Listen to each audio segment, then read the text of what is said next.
Hi, Lorraine. Hi. We're very happy to have with us Lorraine Frank today. She's a teacher, first grade teacher at Huber Street School. And when we put a little notice in the paper about this history of the library we were doing, I was delighted to receive a note from her. So I wonder, you wrote me this beautiful note of your memories of the early days at the Secaucus Library. What made you reach out to my appeal? Actually, you had a little note in there about asking for people who remember the library, and you mentioned this spiral staircase. And then I started to think, because I used to go there with, family, and I used to think, was there a staircase? And then one thought led to the other, and I figured, let me start writing it down before I forget. Oh, that was wonderful. Well, the note caught me, and it caught my heart, and I wonder if you'd be kind enough to read it for us. Sure. Thank you. These are Secaucus Town Hall Library memories. The old town library, spiral staircase, don't remember. Stairs, I do remember. I wasn't in school yet and went with my dear daddy on those special life-changing trips. But allow me to paint a picture of those times so you may grasp the importance of the Secaucus Library to me. My block was a dead-end street. Everyone knew everyone. Most moms stayed home. There were no cars on the block until 5 o'clock when all the daddies came home. 4 other girls my age lived there, and all the old ladies were like our grandmas. One was my friend's spry, German, sweet grandma. I only saw my own grandma on Sundays, so these neighbor ladies were like family. And one by one, as they left this earth and my little life, I added them to my bedtime prayers, a tradition begun by my mom, Marie Balsamo. Mrs. Schultz had no grandchildren of her own. She was the first to pass away. She had blown me kisses on the way to kindergarten every morning in the days when little girls were safe to walk alone to school or with only their little friends. She is first on my prayer list. Others followed, but number 5 is Mrs. Dudley, the town librarian. I hadn't thought about that list's order or number, but when I saw the request asking for memories of the library, I did count. I've prayed her name every night for over half a century. She was like my book grandma. My dad, Ralph, was taken out of school very young to help in his dad's market in Brooklyn, but he never lost his love of reading. Once a week or so, we'd go up those stairs, spiral or not, and see Mrs. Dudley. I seem to recall there was a ladder of some kind, perhaps a rolling one, hooked on the shelves, since the room was so small, and the books seemed to me to be stacked quite high. But I was around 4, so they were tall to me anyway. She wasn't too tall herself, and she had a ready, warm smile, and white and gray hair pulled up in a bun. I remember that I couldn't get my own library card because I wasn't in school yet. My dad took out 3 books each time and saved his 4th selection for my pick. I think Mrs. Dudley always pulled 5 or 6 books for me to choose from. I don't recall going wildly through a shelf or taking 3 weeks to choose a book all by myself, which I would have done.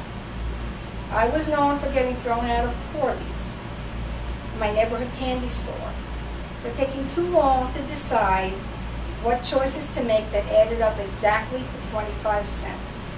So I'm pretty sure Mrs. Dudley did lay books out when she saw me. We'd get home and Dad would read me my book then, or Mom would read it the next day. Then I'd try to read it all week, every day.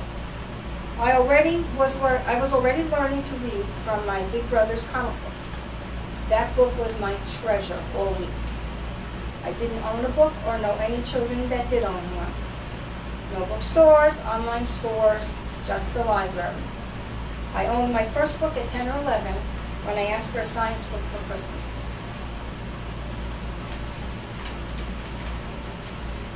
Those early library trips led to summers of reading with friends. There was the mystery summer, historical summer, biography summer. When I had nothing to read, I went crazy.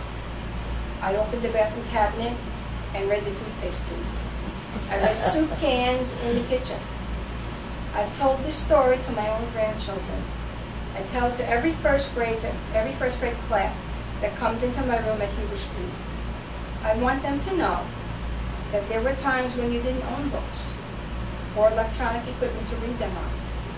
There were no book fairs or bookstores available to many people. It was just a library and you. If there were library programs, my parents were not aware of them, but Mrs. Dudley certainly did get me off to a running start all by herself. So was there a spiral staircase? Was there a rolling library ladder? Who cares? Those are structural features, the bones of the library. But I knew the heart. Mrs. Dudley, Secaucus Town librarian. Oh, Lorraine, that's just beautiful. That is just beautiful. And I know that Mrs. Dudley must be up in heaven smiling as wide as she can, because there's so many people that remember her as you do, but no one quite as gentle as you did. There were so many people that volunteered in this town, and she was a volunteer originally. She wasn't getting paid to do what she did. I never knew that until No, she wasn't getting paid for a while. For a while she got a little something, minimal.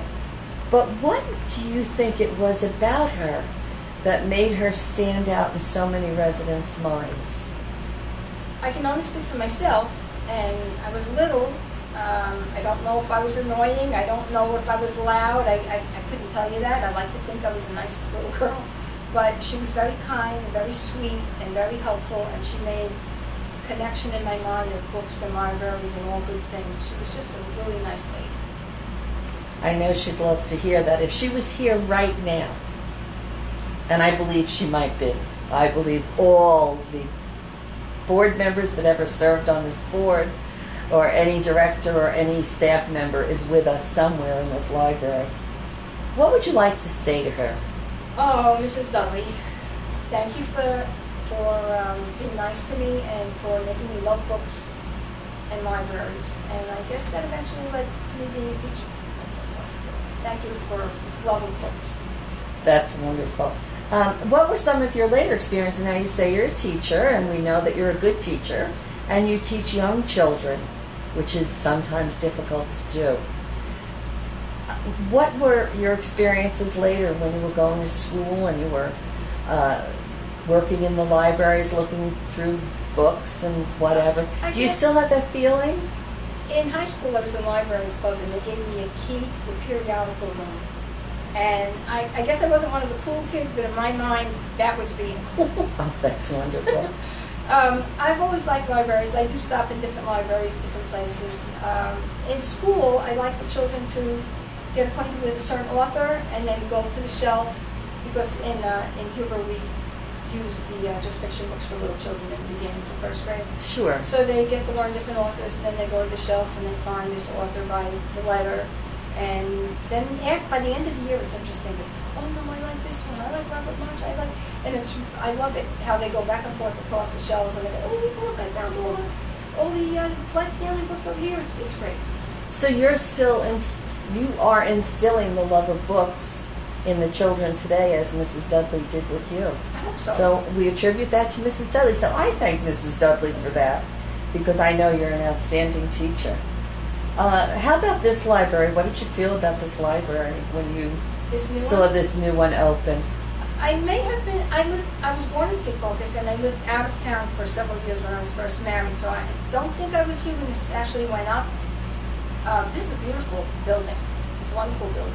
I do have memories of the other one too, sitting in the research room and pulling out the encyclopedias and all that. But I have nice memories of all libraries. Right, but going from that tiny little library that you loved so much to this spacious one, that it's quite different, and things have changed in libraries, and there's so much added with technology, etc. You know, but those books, there's nothing like a good book. No, there's nothing like holding a book. There's nothing like holding a book.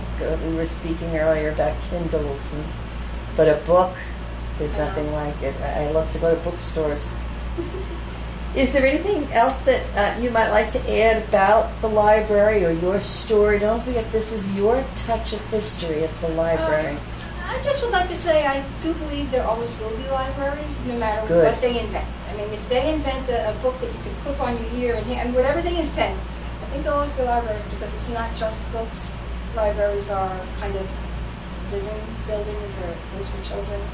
There are meeting places. I've gone to art classes here. There are a lot of activities for adults and children. So I think it builds community. Libraries build community. So I think there'll always be libraries no matter what the latest trend is for reading. But there still is nothing like holding a book in your hand. I love how you said libraries build community. I used to wear a pin all the time that said libraries build community because I used to tell the mayor at the time, the community may build the library, but libraries build the community. And it's wonderful that you said that. So that brought back memories for me. We appreciate that you took some time to come and give us a little piece of history to remember, and I know that Mrs. Dudley is loving every moment of what you said. So thank you very, very much, and keep up the good work yourself, spreading the good news about books. Thank you.